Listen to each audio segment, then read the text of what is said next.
Hello दोस्तों, स्वागत है आप सभी का आपका आपके अपने YouTube चैनल पे। और मैं हूं आपका दोस्त उदित महेश्वरी। तो दोस्तों, इस वीडियो में हम लोग बात करने वाले हैं फर्स्ट सोर्स सॉल्यूशन के बारे में। अब इस वीडियो के अंदर हम लोग सबसे पहले बात करेंगे इस कंपनी के ओवरव्यू के बारे में। इसके बाद में बात करेंगे इस कंपनी के मैनेजमेंट के बारे में। फिर हम लोग देखेंगे इस कंपनी का बिजनेस मॉडल और इस कंपनी के फाइनेंशियल्स।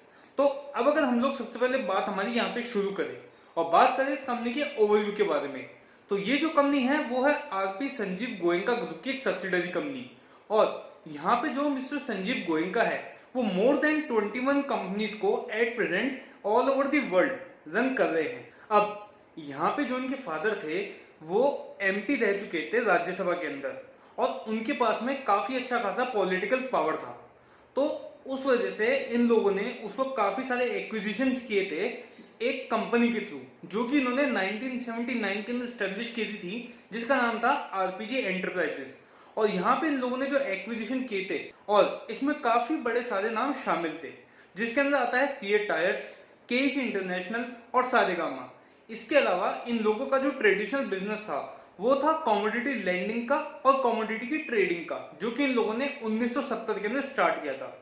और उसके बाद में आया साल 2010, जब इनके पूरे ग्रुप के दो टुकड़े हो गए, राजीव गोयनका और संजीव गोयनका के बीच में। और उसके बाद में मिस्टर संजीव गोयनका ने 13 जुलाई 2011 को स्टेब्लिश करी आरपी संजीव गोयनका ग्रुप।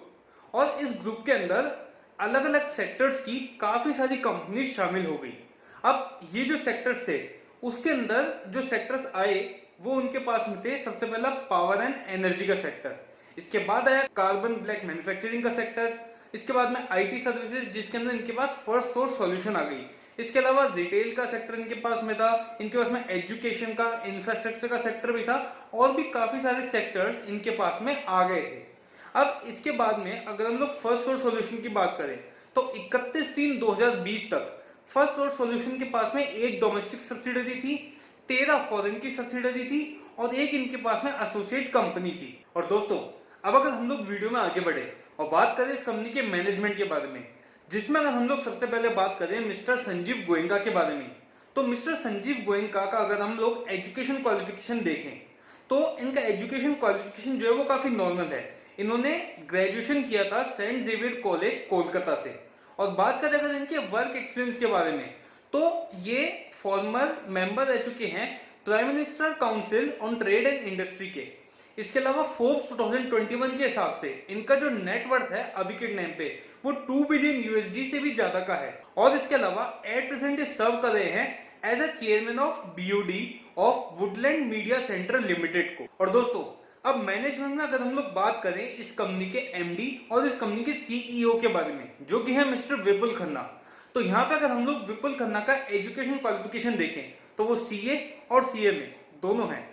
अब अगर बात करें इनके वर्क एक्सपीरियंस के बारे में, तो इन्होंने अपना जो कैरियर है वो स्टार्ट किया था as a CEO of UBS internal service company के साथ में। और इनके पास में जो एक्सपीरियंस है स्टार्टअप्स को स्केल करने का वो काफी अच्छा है, क्योंकि फर्स्ट सोर्स सॉल्यूशन को ज्वाइन करने से पहले इन्होंने कॉग्निजेंट डिजिटल ऑपरेशंस के साथ में भी काम किया था, जहां पे इन्होंने एक स्टार्टअप को संभाला था और उस स्टार्टअप की वैल्यूएशन इन्होंने 2 बिलियन यूएसडी से भी ज्यादा की पहुंचा दी थी। और इसके अलावा इन्होंने एक फिडेलिटी नेशनल बीपीओ बिजनेस को भी यहाँ पे स्टार्ट किया था खुद के दम पे, और उस बिजनेस की उस स्टार्टअप की वैल्यूएशन को भी इन्होंने 250 मिलियन यूएसडी तक पहुंचा दिया था। तो इनके पास में स्टार्टअप्स को रन करने का एक्सपीरियंस जो है वो काफी अच्छा है, जो कि फर्स्ट सोर्स सॉल्यूशन में भी ये अच्छे से उसको इस्तेमाल कर रहे हैं। और दोस्तों, अब अगर लोग हम यहाँ पे आगे बात करें इस कंपनी के बिजनेस मॉडल के बारे में, तो ये जो कंपनी है वो 4 वर्टिकल्स के अंदर सर्व करती है। पहला इनका वर्टिकल आ जाता है बैंकिंग एंड फाइनेंशियल सर्विसेज का, जो कि है बीएफएस। उसके बाद में दूसरा आ जाता है हेल्थ केयर, तीसरा है कम्युनिकेशन मीडिया एंड टेक, और चौथा इनका जो सेगमेंट है वो आ जाता है डाइवर्स इंडस्ट्री का। तो दोस्तों, अब यहाँ पे आगे बात करने से पहले अगर आपको हमारा वीडियो पसंद आ रहा है तो प्लीज हमारे इस वीडियो को लाइक करना और अपने दोस्तों के साथ, अपने फैमिली मेंबर्स के साथ में शेयर करना ना भूलें। इसके साथ ही साथ में आप हमारे चैनल को सब्सक्राइब भी जरूर करिएगा, और प्लीज हमें कमेंट बॉक्स में भी बताना ना भूलें कि वीडियो आपको कैसा लग रहा है। और इसके अलावा दोस्तों, अगर आपको शेयर मार्केट से जुड़े हुए कोई भी अपडेट को मिस नहीं करना है तो मैंने डिस्क्रिप्शन में मेरे सोशल मीडिया हैंडल्स का भी लिंक डाल दिया है। तो उन लिंक पे क्लिक करके मुझे फॉलो करना भी ना भूले। तो अब अगर लोग हम यहाँ पे हमारे डिस्कशन को आगे बढ़ाएं और बात करें इनके सबसे पहले वर्टिकल के बारे में, जो कि इनका रेवेन्यू के अंदर मेजर कंट्रीब्यूटर भी है। तो ये सेगमेंट है इनका बैंकिंग एंड फाइनेंशियल सर्विसेज का। अब अगर हम लोग देखें कि इस सेगमेंट के अंदर ये लोग कौन कौन सी सर्विसेज प्रोवाइड करते हैं, तो यहाँ पे ये लोग जो सर्विस प्रोवाइड करते हैं उसके अंदर सबसे पहली सर्विस आती है रिटेल एंड एसएमई बैंकिंग की। इसके बाद में दूसरी सर्विस है कलेक्शन एंड रिकवरीज की। तीसरी आ जाती है इनके कंप्लेंट्स एंड रिडम्पशन की सर्विस। चौथी है इनके मॉर्गेज की सर्विस। और पांचवी और आखिरी इनकी जो सर्विस है वो है कमर्शियल फाइनेंस एंड फिनटेक की सर्विस। अब इस सेगमेंट के अंदर लोगों से बिजनेस कहां से आता है उसके बारे में बात करते हैं। तो इनका जो मेजर रेवेन्यू कंट्रीब्यूटर जो कंट्रीज रहती है वो है यूके और यूएसए। तो यहाँ पे यूके के अंदर इनके पास में top 3 out of 6 retail banks है। इसके अलावा अगर हम लोग बात करें यूएसए के बारे में, तो यूएसए के अंदर 4 आउट ऑफ टॉप 10 लेंडर्स, इसके अलावा 3 out of top 5 credit card issuers, और इसके बाद में 5 out of top 10 mortgage service provider इनके साथ में काम करते हैं। इसके अलावा अगर हम लोग बात करें मॉर्गेज इंडस्ट्री के बारे में, तो मॉर्गेज इंडस्ट्री के अंदर इन लोगों ने लास्ट के 12 महीने के अंदर 3 नए क्लाइंट्स को अपने कस्टमर पोर्टफोलियो में ऐड ऑन किया है। इसके अलावा मॉर्गेज इंडस्ट्री के जो इनके क्लाइंट्स हैं उनके लिए इन लोगों ने एक बीएफएस बीओटी स्टोर यानी कि बीएफएस बोट स्टोर को लॉन्च किया है। अब इस बोट स्टोर का इनको फायदा क्या हुआ? इनको फायदा ये हुआ कि कस्टमर के साथ में जो बातचीत करते हैं उसकी जो क्वालिटी है वो इस बोट स्टोर के थ्रू इंप्रूव हो गई थी।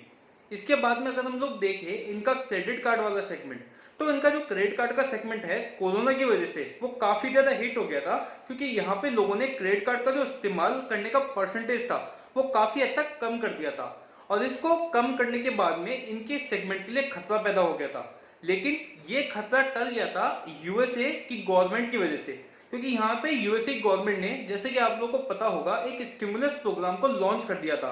तो उसकी वजह से इनका ये जो सेगमेंट था ये खत्म होने से बच गया था। और इसके अलावा अगर हम लोग बात करें इनके फिनटेक मार्केट के बारे में, तो इनके फिनटेक मार्केट में इन लोगों ने बाय नाउ पे लेटर का एक सेगमेंट लॉन्च किया था। और लॉन्च करने के साथ में ही इनका ये सेगमेंट काफी हद तक पॉपुलर होने लग गया। और इस वजह से कंपनी को यहाँ पे ये लगता है कि आने वाले टाइम में ये एक नए सेगमेंट के तौर पे उभरेगा और यहाँ से अच्छा खासा प्रॉफिट, अच्छा खासा कंपनी रेवेन्यू जो है वो जनरेट कर लेगी आने वाले कुछ सालों के अंदर। और इसके अलावा जिन बैंकों के साथ में कंपनी जुड़ रखी थी वो बैंक कोरोना की वजह से फिजिकल इंफ्रास्ट्रक्चर से डिजिटल इंफ्रास्ट्रक्चर की तरफ खुद को शिफ्ट कर रहे हैं। और इसका फायदा भी कंपनी को आने वाले टाइम में होगा, क्योंकि यहाँ पे भी कंपनी के लिए एक एडिशनल अपॉर्चुनिटी बिजनेस करने की क्रिएट हो रही है। तो अब अगर हम लोग यहाँ पे बात करें इनके दूसरे सेगमेंट के बारे में, जो कि इनका हेल्थ केयर का सेगमेंट, तो इस सेगमेंट के अंदर भी बीएफएस सेगमेंट की तरह से ही ये लोग अलग अलग सर्विसेज प्रोवाइड करते हैं। अब यहाँ पे जो ये लोग सर्विस प्रोवाइड करते हैं उसके अंदर सबसे पहली सर्विस है हॉस्पिटल प्रोवाइडर की सर्विस। इसके बाद में जो नेक्स्ट सर्विस है उसका नाम है हेल्थ प्लान्स, और तीसरी इनकी सर्विस जो है उसका नाम है health and pharmacy benefit manager की सर्विस। अब यहाँ पे इन लोगों के पास में जो बिजनेस आता है वो यहाँ पे इनके पास में यूएसए से आता है, क्योंकि यूएसए के अंदर इनके पास में टाई अप है 650 प्लस हॉस्पिटल्स के साथ में। इसके अलावा 5 out of top 10 health insurance manage care companies के साथ में भी इन लोगों ने टाई अप कर रखा है। अब इस सेगमेंट के अंदर इनका जो हेल्थ प्लान और हेल्थ केयर सर्विसेज का बिजनेस है उसके अंदर एक स्ट्रॉन्ग टर्न अराउंड कंपनी ने यहाँ पे फेस किया है। और यहाँ पे इनकी जो प्लेटफॉर्म बेस्ड ऑफरिंग थी कंपनी ने उसको भी काफी अच्छे से स्केल्ड अप किया है।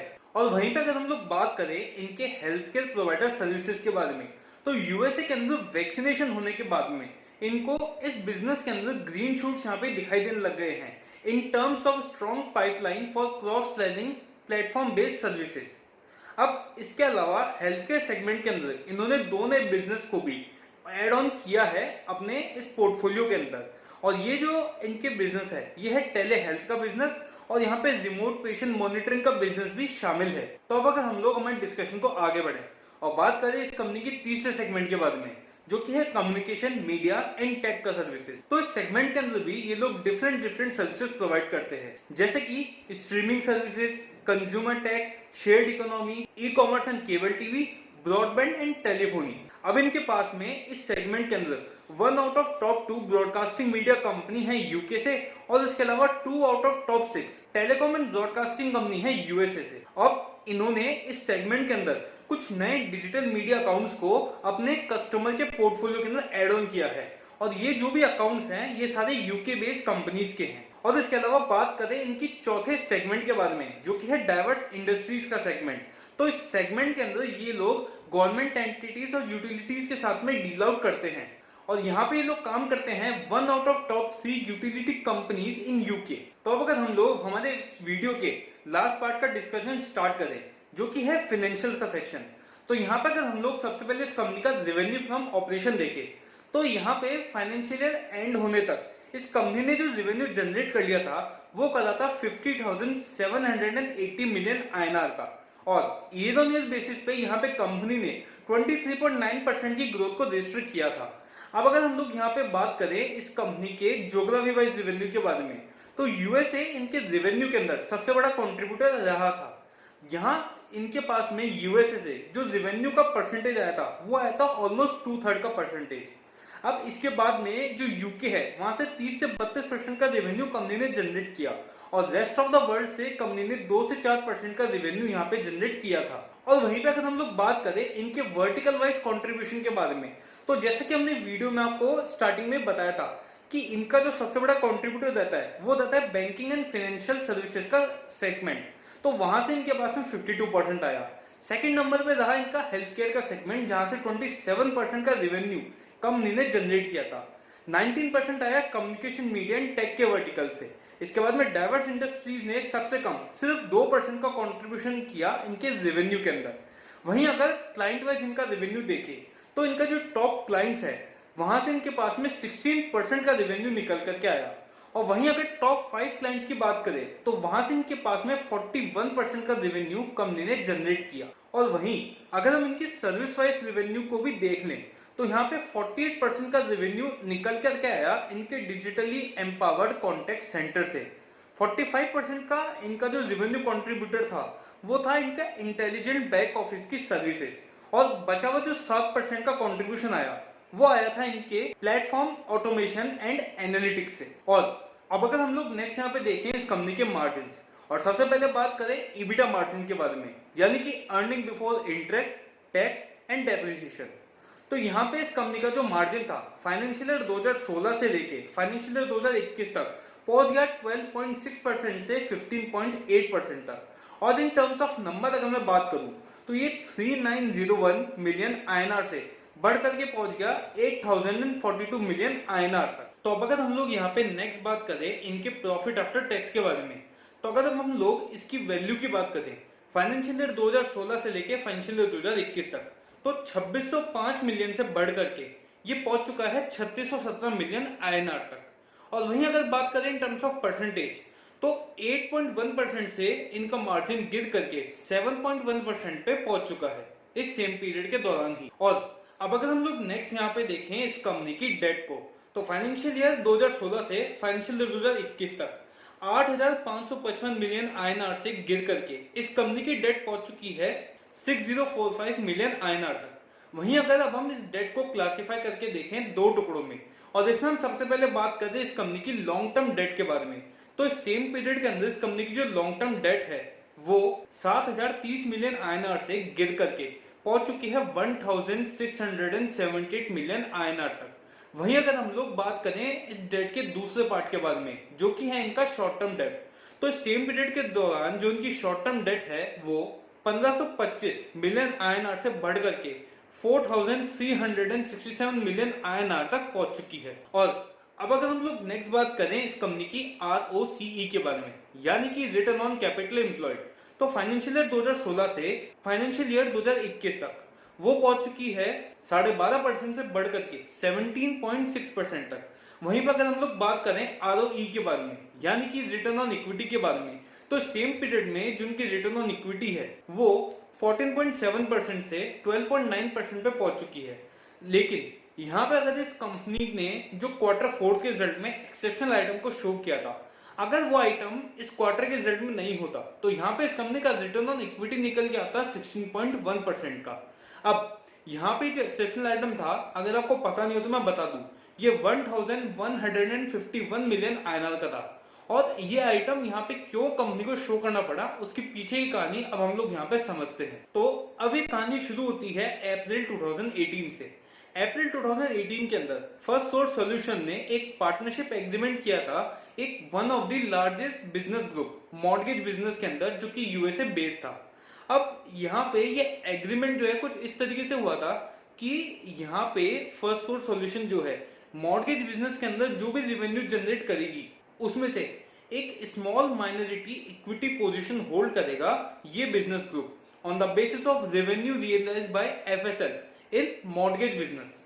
अब यहाँ पे ये जो इनका एग्रीमेंट था ये 2023 के अंदर खत्म होने वाला था, लेकिन क्योंकि उस बिजनेस ग्रुप ने अर्ली पार्शियल मोनेटाइजेशन कर लिया था अपने एक्रूड ऑप्शंस का, तो इस वजह से ये एक्सेप्शनल आइटम जो कि 2023 के अंदर जाके क्रिएट होता, ये क्वार्टर फोर्थ के अंदर ही इस कंपनी के क्रिएट हो चुका था। और यहाँ पे अब इस वैल्यू तक ये लोग कैसे पहुंचे उसके बारे में मैं आपको बताता हूँ। तो यहाँ पे हुआ क्या था कि जो रेट डिसाइड हुआ था कि रेवेन्यू जितना जनरेट होगा उस पर कितना परसेंट इस कंपनी को जो है यहाँ पे शेयर दिया जाएगा, वो रेट जो थी 0 से 15% के बीच में रहनी थी। तो यहाँ पे कंपनी ने क्या किया, जो भी रेवेन्यू रियलाइज किए अपने मॉर्गेज बिजनेस के थ्रू उसकी 15% की वैल्यू कंपनी ने यहाँ पे कैलकुलेट कर ली थी, और वो कैलकुलेट करने के बाद में कंपनी ने ये एक्सेप्शनल आइटम अपनी बुक्स में शो कर दिया था। लेकिन यहाँ पे जो वैल्यू भी कंपनी ने दिखाई है वो एक एस्टिमेटेड वैल्यू है, और जो इसकी एक्चुअल वैल्यू निकल के आएगी वो 2023 के अंदर जब ये एग्रीमेंट खत्म होगा उस वक्त ही हम लोगों को ये जो एक्चुअल वैल्यू है वो पता पड़ेगी। और अब अगर हम लोग कैश फ्लोज के अंदर इस कंपनी के ऑपरेटिंग कैश फ्लो की बात करें तो 2971 मिलियन आईएनआर इसकी वैल्यू थी फाइनेंशियल ईयर 2016 के अंदर, और फाइनेंशियल ईयर 2021 के अंदर ये वैल्यू बढ़कर के पहुंच गई 8921 मिलियन आईएनआर तक। वहीं अगर बात करें फ्री कैश फ्लोज की तो उसकी वैल्यू 2114 मिलियन आईएनआर से बढ़ करके 7225 मिलियन आईएनआर तक पहुंच गई इस सेम पीरियड के दौरान ही।